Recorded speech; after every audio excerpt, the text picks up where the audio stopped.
Come all young sailormen, listen to me. I'll sing you a song of the fish in the sea. Blow, ye winds, westerly, westerly blow. We're bound to the southward, so steady she goes. All right, as the lights dim, the fishermen appear. Now, I've been standing on deck all night with this man, and I have yet to discover who he actually is. Well, Doug Rhodes is a commercial gill netter and longliner.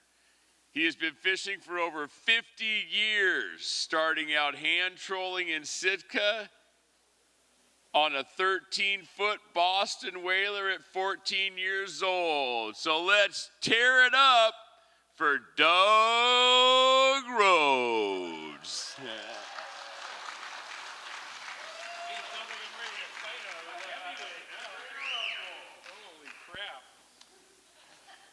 All right, thanks guys. All right, I got one here that I wrote.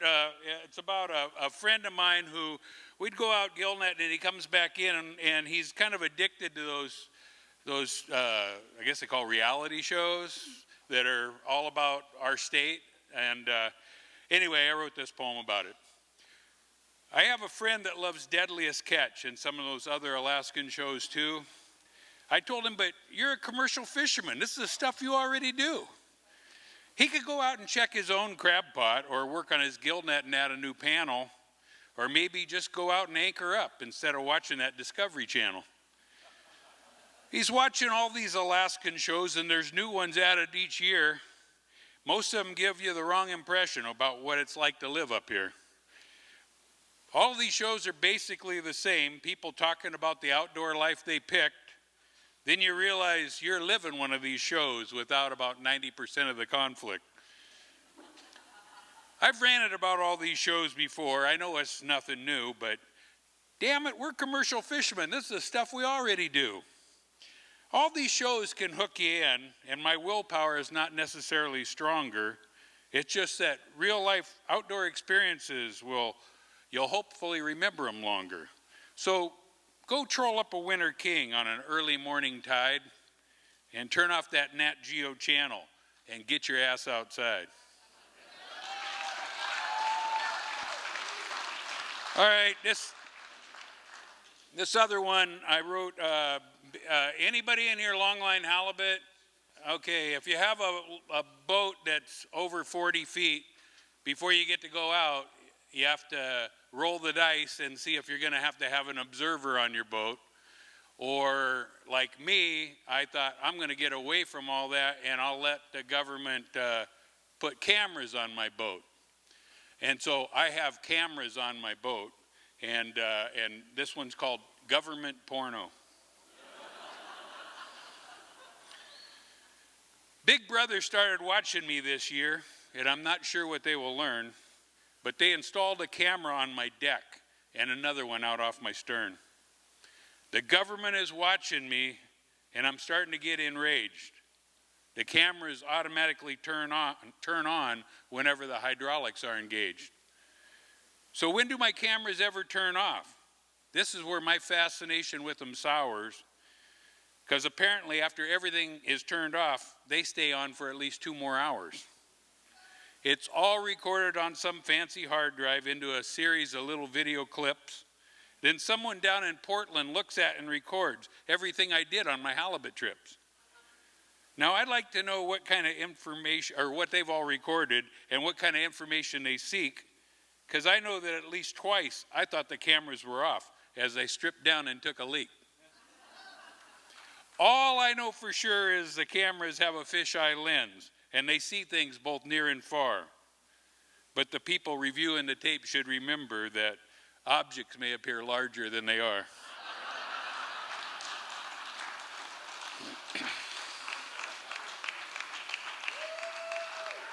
So I sent a copy of that poem with the hard drive to Portland. Somewhere in Portland, I hope somebody got a chuckle. This other one is about it's another one about size. This one is about a story I heard on the radio while I was working on my engine in my engine room. and this one's called 24-inch Mechanic.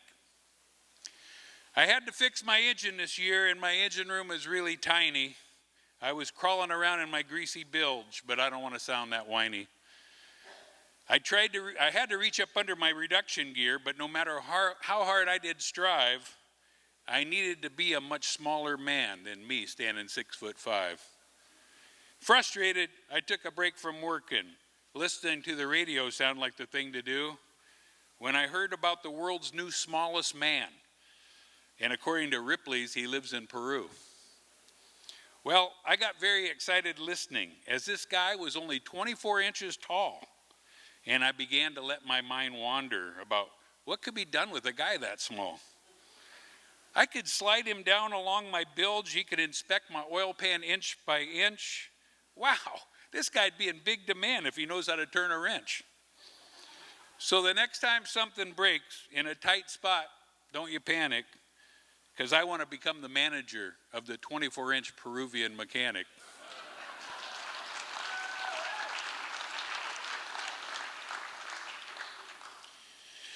All right, this is one that I wrote.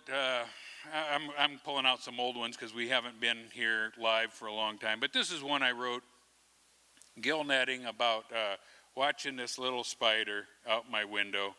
And, I just couldn't kill him. I just had to watch this guy. Tenacious, in a storm. He's out there working on this this web. And just tenacious, rattling with the wind and the storms. And anyway, this poem is called Kindred Spirits. I saw a spider spinning his web. Man, it looked like a pain in the ass. Right in front of my pilot house window, by the wiper motor up next to the glass. And I began to really think about this bug as he struggled to untangle a moth. And I realized that we've got a lot in common, and we're both cut from the very same cloth. I started making some comparisons between the spider's webs and my gill nets, and jotted down some of my observations while drifting in between sets. He anchors all the corners of his gear to make it all fish better. I don't know if he has a drift permit card or not, but technically he's a set netter.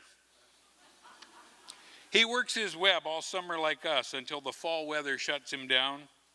His gear is working 24/7. And he never needs to run to town. He hangs his web in nothing flat and puts it anywhere he chooses. His meshes are always hung just right. I don't know what kind of knots he uses. He doesn't worry about closures. Coast Guard regulations cause him no fear. I think his web is monofilament, so Christ, he's fishing illegal gear. He's the fastest picker you'll ever see when mosquitoes show up in swarms. I tell my deckhand, that's how you do it. He says, yeah, but the dude has 8 arms. He's always building a new net. Most people would call him loco. He spins web even better than Osada, Momoi, or Yoroko. Sometimes you see them with their webs set one right after another, but they always give themselves at least a net length. They never seem to cork each other. He works his gear rain or shine, and he does it all with elation. Every gill netter should watch a spider as a source of inspiration. So when I see a spider web on the boat, I just smile and let it be. I'd never mess with a fellow gill netter out of professional courtesy.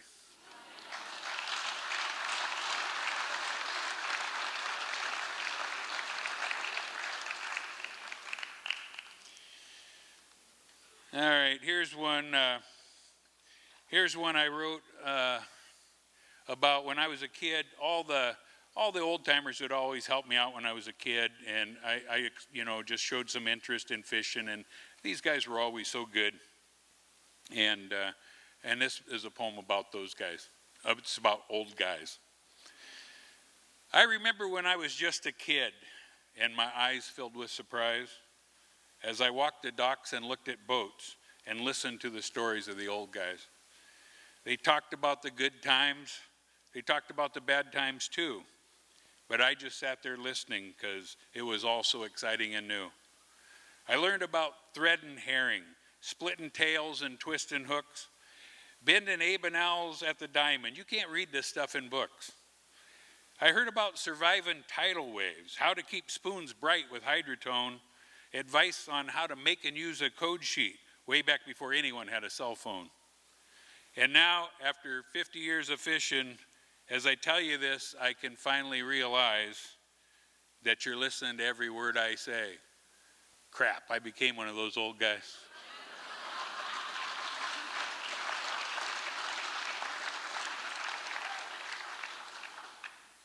All right, here's one that has absolutely nothing to do, well, it kind of has something to do with fishing, but anyway, it's about coffee, which has something to do with fishing, I guess. But then they got all the fancy stuff, and this one's called it's called barista. And the reason I say this is that I'm using this one is I had a kid in Kaufman Cove. We're in the middle of nowhere. I had talked to this class and read this poem in this school class, high school class, and now we're out in a skiff waiting for the tide to come in so we can get through this little slot and into Kaufman Cove, and it's storming, and this kid and his dad are there, and the kid comes over to me and he starts having a conversation about this poem. And he's saying, you know, some people thought this poem was just about coffee, but I thought you were really talking about the evils of technology. And he goes into this deep thing, and I'm thinking, wow, good, yeah. And I'm thinking, damn, it was about coffee. But anyway, it's called Barista. When I was just a little kid before I became a man, all the coffee I ever saw was scooped out of a can. At my house, it was Folgers. In a round tin can it was found. And when you open it up, there were no beans. I guess they'd already been all ground. You brewed it in a percolator, and you had to wait till it was done. But watching it perk to that glass dome was a major source of fun. Now the times have really changed. There's craft beers and even local vino. And coffee is now called a mocha, latte, or cappuccino. And this strong stuff they call espresso, well, that one really gets my goat, because it tastes like coffee that sat all day on the oil stove of my boat. Now the beans come from all over, and they're roasted according to some plan, and then they're ground to some specifications. It's not the same stuff from that can. Then they pack the grounds into a device until it's compressed into a little coffee nodule, and then they fire up some big-ass Italian machine the size of the lunar landing module. They froth it up and belch some steam until there's a little cup of brown goo, and into a batch of foamy milk they dump this residue. So I long for the old days of the percolator, but now I look at the bright side with no tears. I had a skill I just never knew. Hell, I've been a barista for 50 years.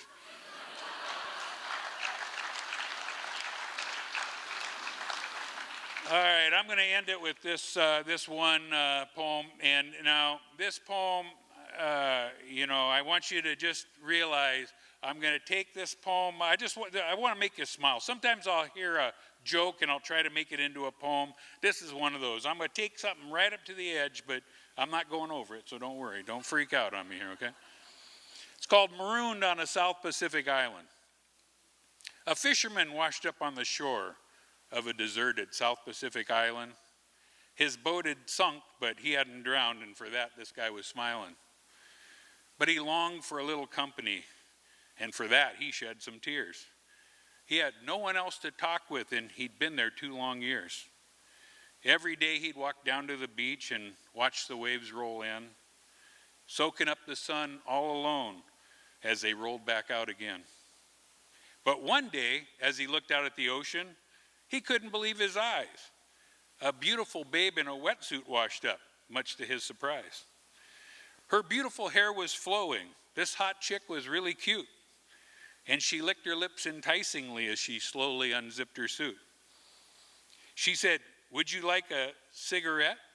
"Holy crap, you got some of those? I used to smoke 2 packs a day." And a little further down her zipper goes. She reaches in one side of her wetsuit, pulls out a cigarette and a light. The guy takes a drag on the cigarette and squeals in glorious delight.